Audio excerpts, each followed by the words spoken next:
Bonjour, je suis très heureuse de faire cette vidéo aujourd'hui et de vous proposer une vidéo sur l'œuvre de Matt Hughes qui illustre des oracles et des tarots. Donc aujourd'hui, je vais vous présenter ma collection des oracles et des tarots de Matt Hughes. Nous avons là pour commencer deux coffrets d'oracles, Mother Morse Carnival 1897 et Gjallarhorn sur les déités nordiques. Mais je ne vais pas commencer par ces jeux-là. Je vais commencer par un tarot. Le tarot des visions éthérées Luna Édition, qui n'a pas été traduit en français. Donc je vais vous montrer un petit peu le jeu.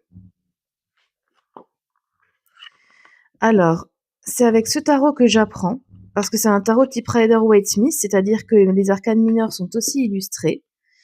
Donc là, il y a deux arcanes majeures additionnelles avec lesquelles je ne travaille pas, parce que comme dit, je suis encore en apprentissage. Donc ces deux-là, je les laisse de côté, l'Artist et The Well. Ce sont deux arcanes majeures additionnelles. Donc en tout, il y a 80 arcanes dans ce jeu. Là, on a le livret. Voilà, en couleur.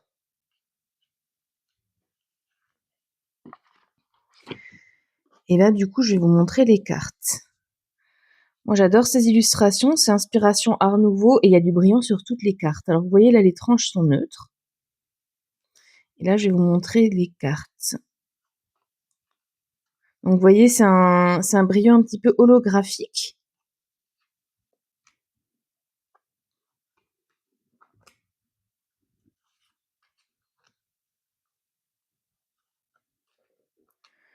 Voilà, c'est vraiment des très belles cartes.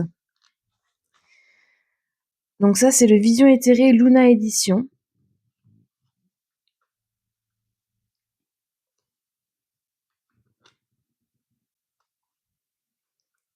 Le 9 d'épée.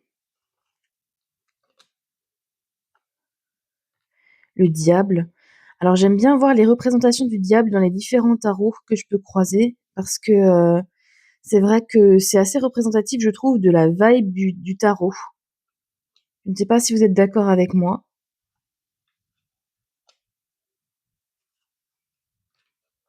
L'ermite. Après, c'est un jeu en anglais, mais je trouve que c'est pas dérangeant, parce que comme les cartes sont toujours les mêmes pour les tarots, les appellations des cartes sont plus ou moins toujours les mêmes, on s'en sort en anglais. Une fois qu'on connaît les noms, on s'en sort. Même pour les gens qui parlent pas forcément très bien anglais. La roue de la fortune, elle est magnifique cette carte. Vous voyez comme ça brille. Donc Matt Hughes, c'est un illustrateur américain et il fait des illustrations de type un peu Art Nouveau comme ça.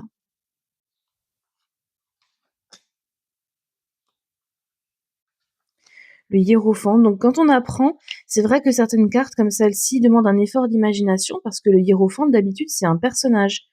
Et là, vous voyez bien que c'est pas un personnage, c'est représenté autrement, mais je trouve que c'est tout aussi intéressant.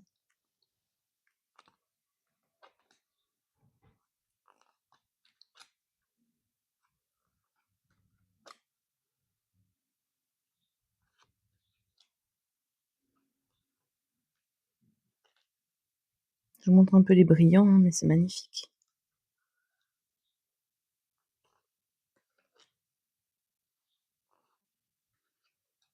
Le 8 de coupe, le pendu.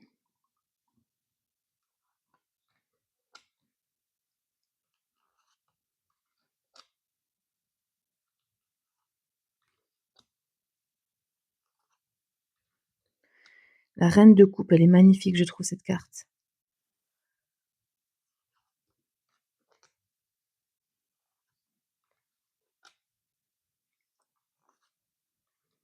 Le roi de coupe, tout aussi beau que la reine.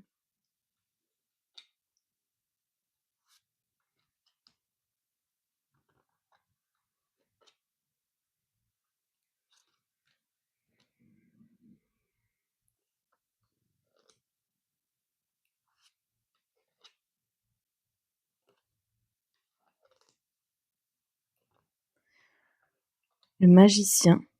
Vous voyez, ce sont des très belles cartes, vraiment bien illustrées. Je trouve qu'il y a beaucoup de travail. D'ailleurs, si ça vous intéresse, vous pouvez, suivre Matt Hughes sur Instagram et vous pouvez voir son processus de création, d'illustration, puisqu'il est en train actuellement de travailler sur un nouvel oracle. Donc il montre, en vidéo, comment il illustre les différentes cartes et je trouve ça très intéressant.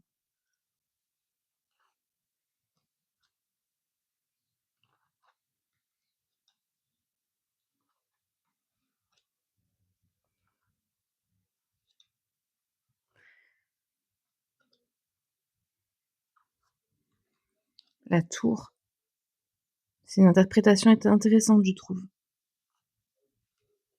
L'étoile.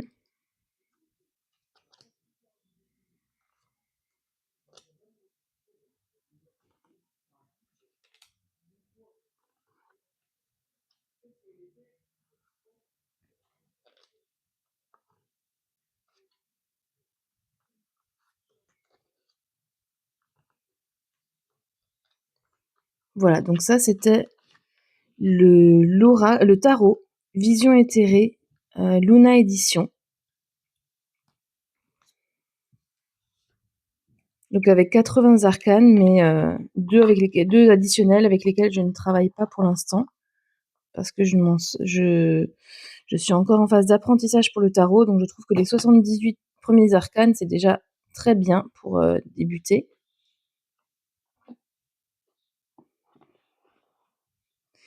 Ensuite, on va passer à la version classique du tarot de l'illumination. Donc c'est quasiment le même tarot que le Luna édition, sauf que celui-là, c'est la version un peu classique, je dirais. Donc comme vous le voyez, celui-là a été traduit en français. Le tarot de l'illumination, vision éthérée de Matt Hughes. Les illustrations sont quasiment les mêmes que le Luna édition, sauf que les brillants sont dorés, vous allez voir. Donc là, on a le petit livret,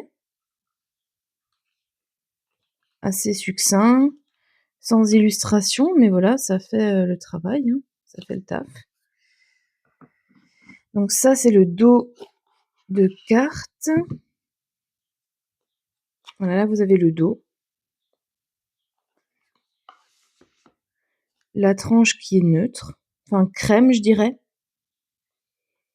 Et puis là, on a les différentes cartes. Donc vous voyez, les brillants sont dorés. Je vais passer rapidement, mais après, vous verrez que certaines illustrations changent. Par rapport au Luna Edition, par exemple le monde, là, c'est pas la même illustration.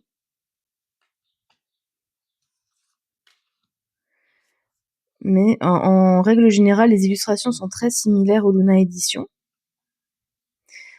Après moi, honnêtement, je préfère le Luna Edition parce qu'au niveau des illustrations et des brillants en holographique, je trouve ça plus joli. Mais ce jeu est tout aussi beau. Ça dépend des goûts, en fait, hein. Après, ce jeu, je l'ai utilisé surtout pour faire de la guidance, un peu développement personnel avec le tarot. Je l'ai pas beaucoup utilisé encore, le magicien. Vous voyez, la carte est différente du Luna Edition. Pendu, 2 de bâton, roi d'épée.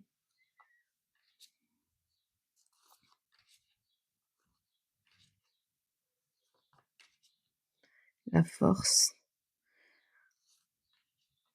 La roue de la fortune, c'est la même, mais vous voyez, le brillant est doré.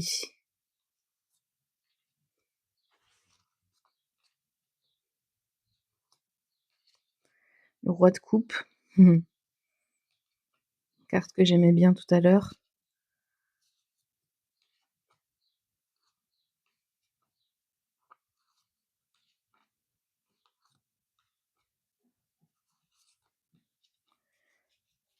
La mort.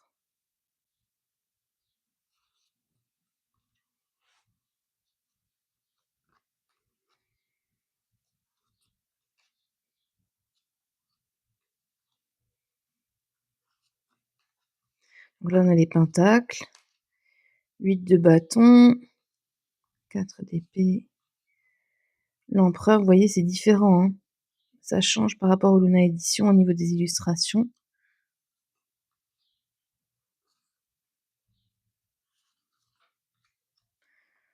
Moi, j'adore ces illustrations, honnêtement, je les trouve magnifiques. La tempérance avec ses ailes d'ange.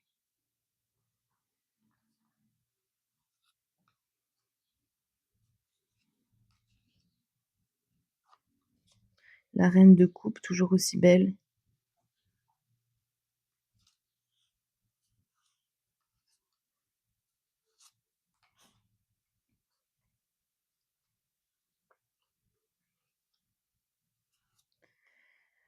L'impératrice, donc celle-là, elle change par rapport au Luna Édition.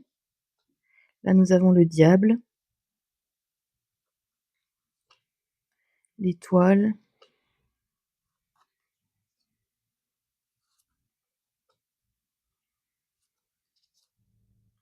donc je vous montre les cartes, hein, parce que ça vous donne une idée, justement du contenu de ces tarots.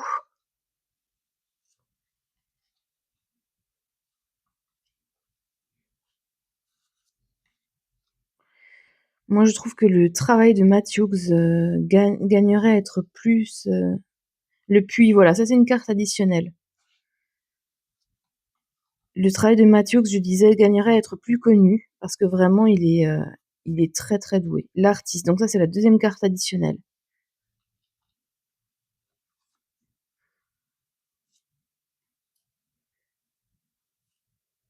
La grande prêtresse, donc c'est celle que nous retrouvons sur l'image de la boîte. Le hiérophante, donc si vous vous rappelez bien, au Luna Édition, c'était une étoile filante.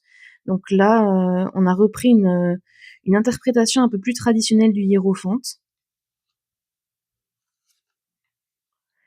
Voilà, donc ça, c'est le tarot de l'illumination, vision éthérée, donc la version classique, et traduite en français.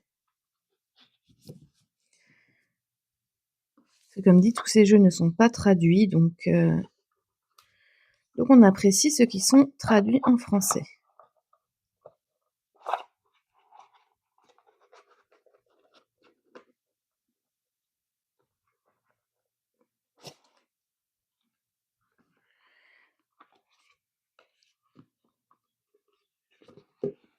Voilà. Alors, le prochain jeu que je vous propose de découvrir, c'est l'Oracle des visions oniriques. Donc ce jeu, pour la petite histoire, ça a été ma première acquisition illustrée par Matt Hughes, de jeu illustré par Matt Hughes. Et c'est par ce jeu que ma passion de Matt Hughes a commencé. Donc je laisse voir la petite boîte. Très jolie boîte. Alors c'est un oracle de 32 cartes. Alors j'ai adoré moi l'illustration de l'éléphant. Donc ça c'est le livret, qui est en noir et blanc. Voilà, petit livret. Et donc là nous avons les cartes d'oracle. Alors, je vous montre déjà le dos des cartes. Voilà, je trouve ça très travaillé, magnifique. Au niveau des tranches, on est sur des tranches neutres. Et voici les cartes d'oracle.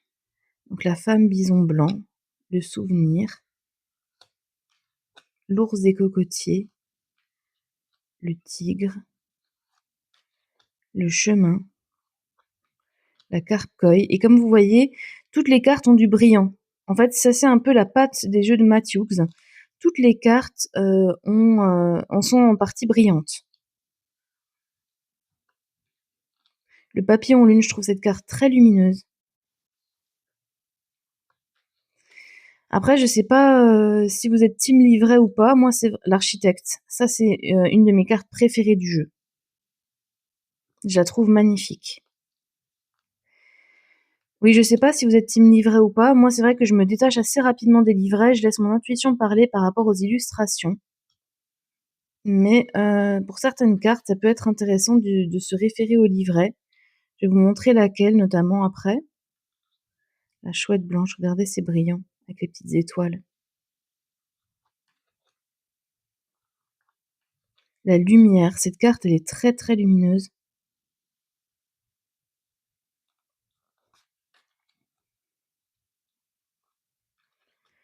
le silence, le corbeau.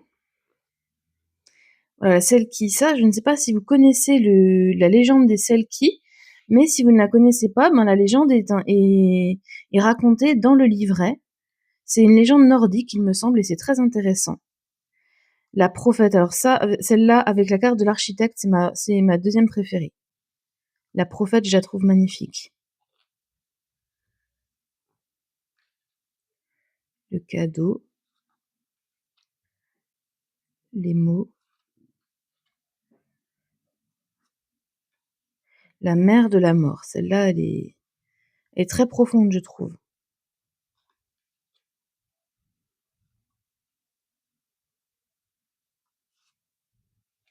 Voilà, et l'éléphant pour terminer. Donc ce jeu, c'est l'oracle des visions oniriques.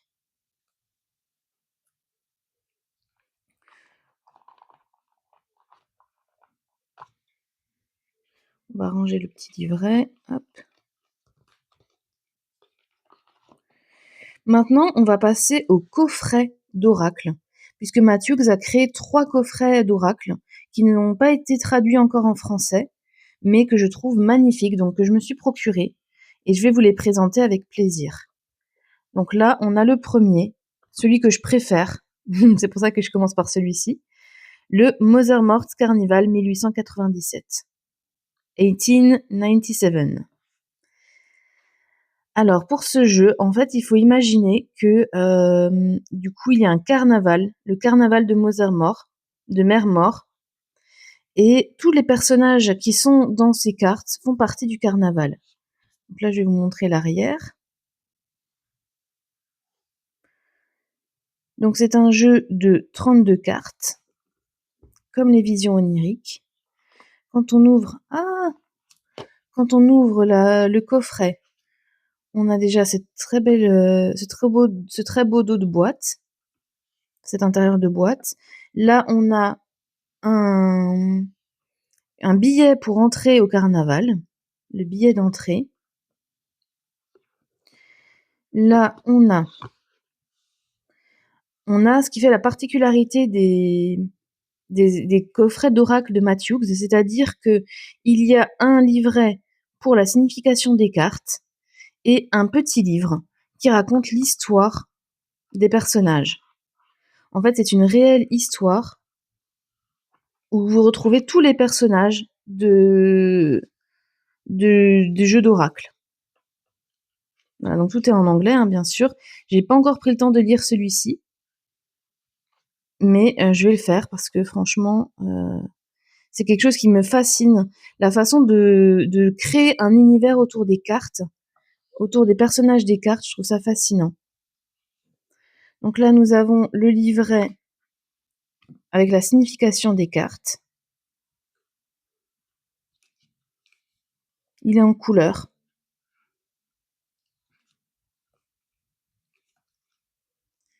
Voilà, il est petit, mais efficace. Et là, nous avons les cartes. Donc déjà, vous voyez la boîte. Donc là, nous avons le dos des cartes qui est brillant dans les tons cuivrés et vert foncé, vert sapin, je dirais. La tranche des cartes qui est verte, pas brillante, mais verte, vert mat. Et là, nous avons le jeu d'oracle avec les 32 cartes. Donc, comme dit, tous les personnages qui sont présentés dans ces cartes d'oracle font partie du carnaval de Mother-Mort. C'est un peu, c'est des intermittents du spectacle en fait. C'est un peu certains des bêtes de foire. Vous voyez, ça brille, hein, ça brille toujours. Il y a toujours des brillants dans ces cartes. Mother-Mort, voilà, on la trouve ici.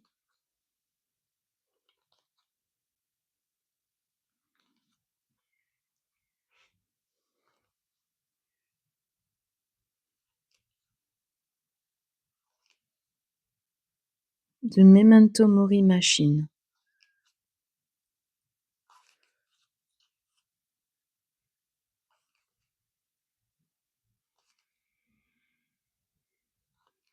Je vous montre un peu les brillants en même temps, hein. C'est vrai que je trouve ces cartes mais vraiment magnifiques et c'est mon coffret préféré de Matthews. Faut vraiment que je trouve le temps de lire l'histoire relative au personnage. J'ai pas encore fait de tirage avec celui-ci. Les tarots et l'oracle des visions oniriques, j'ai fait des tirages avec. Celui des visions oniriques, d'ailleurs, je l'ai beaucoup utilisé déjà. Mais les coffrets, je me suis pas encore lancée dedans parce que pour moi, c'est vraiment des personnages d'une histoire, c'est pour la collection et j'ai pas encore tiré avec. Donc voilà, les cartes de l'oracle Mozamor Carnival 1897.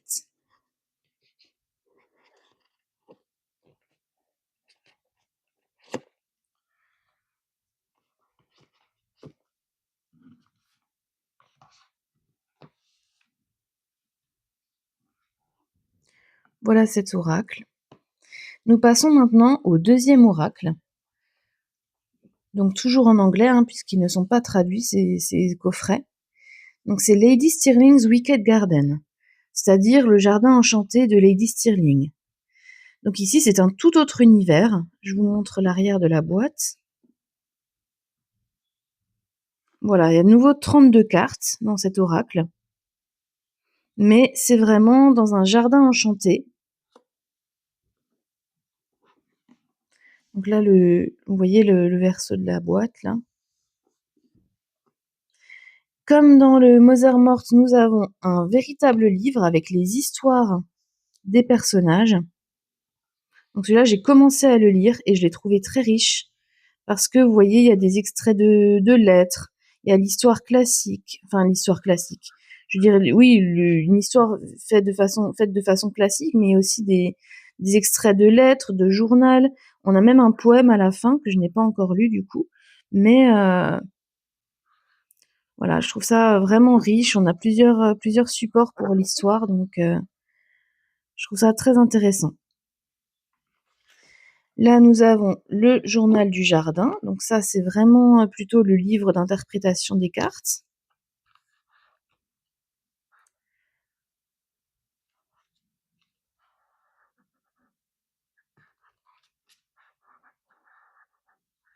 Donc en couleur, comme vous le voyez. Nous avons cette petite enveloppe avec à l'intérieur la clé du jardin. Très belle clé. Donc vous voyez que tout est pensé dans les moindres détails en fait, hein. C'est vraiment une immersion totale dans le monde du jardin enchanté.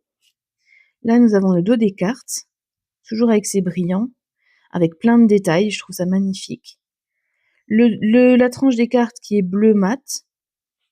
Et là, nous avons les cartes de Lady Stirling's Wicked Garden.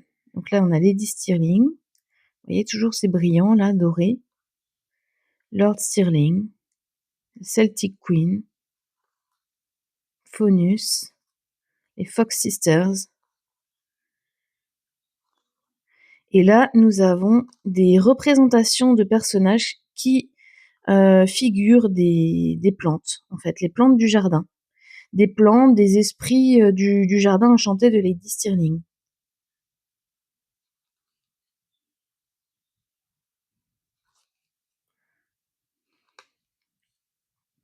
Destroying Angel, l'ange destructeur. Celle-là est très belle, avec ses brillants.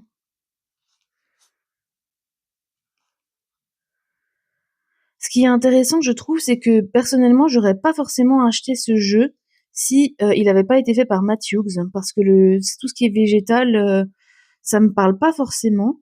Mais justement, le fait que ce soit fait par Matt Hughes, ça me pousse à sortir de ma zone de confort et à ajouter à ma cartothèque des jeux intéressants que je n'aurais pas, que je me serais pas procuré autrement.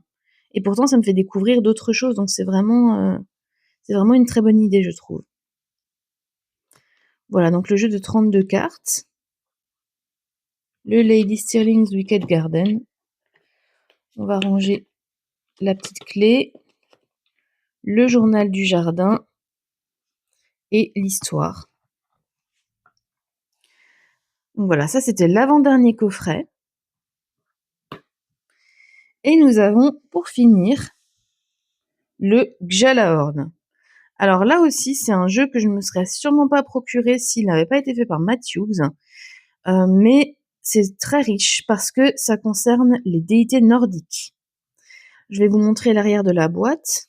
Donc là déjà, on a la tranche qui est bien ouvragée. Donc là, nous avons le dos de la boîte. Ici, contrairement aux oracles précédents, il y a 62 cartes. Pourquoi 62 cartes? Parce que les cartes sont divisées en 3 parties, c'est-à-dire les runes, les déités et les sigils. Les runes, c'est comme ça, comme ceci. Les sigils, c'est comme ceci, ce sont des symboles qui représentent des archétypes, des pouvoirs, qui ont des propriétés, voilà. Donc je vous montre. J'ai pas encore tiré non plus avec ce jeu, mais j'aimerais bien me plonger dedans parce que tout ce qui est déité nordique, moi honnêtement, j'y connais pas grand-chose. Mais c'est vraiment le travail de Matthews qui m'a fait acheter ce jeu, ce coffret. Donc là, vous voyez, on a le livret en couleur.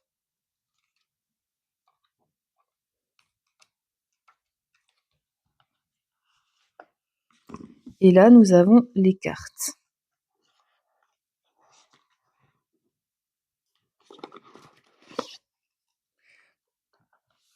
Donc ça, c'est le dos des cartes. Toujours brillant, hein. La tranche des cartes qui est un peu dorée, mais pas brillante, dorée satinée, je dirais. Et là, nous avons les cartes. Donc là, on commence par les sigils, qui sont, comme dit, des symboles de pouvoir, si je puis dire. Là, on a Yggdrasil, celui-là, il est assez connu, avec l'arbre. Corrigez-moi si je me trompe, hein, parce que moi, au niveau des sigils, des runes, j'y connais pas grand-chose. Je sais juste que c'est représenté sur ces cartes-là. Et j'ai beaucoup à apprendre de ce jeu. Donc là, bon, c'est les sigils, je les passe rapidement. Parce que nous, ce qui nous intéresse, c'est avant tout le travail d'illustration des personnages. Voilà, donc là, on a les personnages, les déités nordiques qui apparaissent. Donc là, nous avons Odin, Freyja. Après les autres, je vais pas je vais pas m'amuser à les prononcer parce que j'ai pas envie d'écorcher leur nom. Ça, c'est Thor, je sais pas. C'est possible que ce soit Thor éventuellement.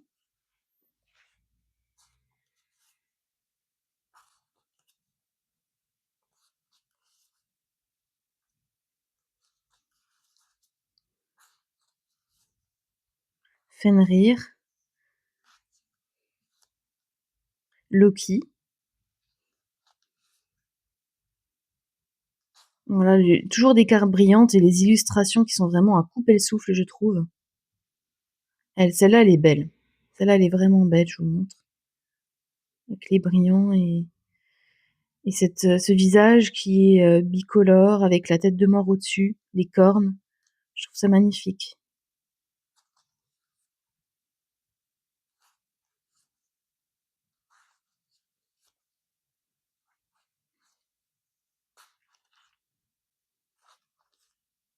Voilà, et maintenant, nous avons les runes. Donc là, vous voyez, il y a le nom de la rune, le symbole de la rune, le nom de la rune et sa signification.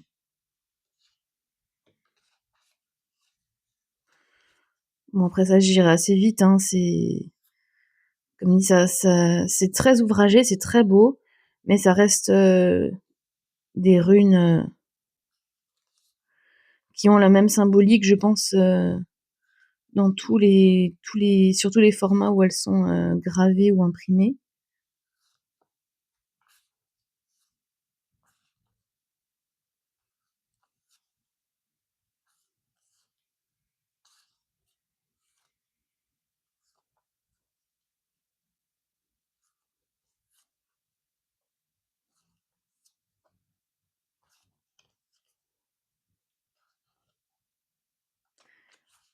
Voilà, donc cette présentation de l'oracle Gjallarhorn termine cette vidéo de présentation du travail de Matt Hughes. J'espère que ça vous aura plu. N'hésitez pas à me faire part de vos comment dire, de vos observations en commentaire, de vos impressions. Voilà, me dire si ça vous parle, si ça vous parle pas, quel est votre jeu préféré. Et pour information, alors les trois coffrets d'Oracle plus le Luna Edition. Non, pardon, j'ai des bêtises. Les 3 coffrets, je les ai trouvés sur le Salon des Arcanes, sur le site du Salon des Arcanes. Et ensuite, ces 3 jeux-là, donc le Luna Edition, le Tarot de l'Illumination Vision Éthérée et le Vision Onirique, je les ai trouvés sur Vinted. Mais il me semble qu'au Salon des Arcanes, vous avez aussi le Luna Edition, si jamais. Voilà, donc j'espère que cette vidéo vous aura plu. Moi, j'ai pris beaucoup de plaisir à la faire parce que vraiment, Matt Hughes, c'est un illustrateur qui me passionne. Je trouve vraiment ses illustrations magnifiques et j'espère qu'elle vous aura touché autant que moi. N'hésitez pas, comme dit, à me laisser votre impression en commentaire, ça m'encouragera pour ma chaîne. À laisser un petit pouce si vous avez aimé la vidéo, à la partager. Et je vous souhaite une très bonne journée.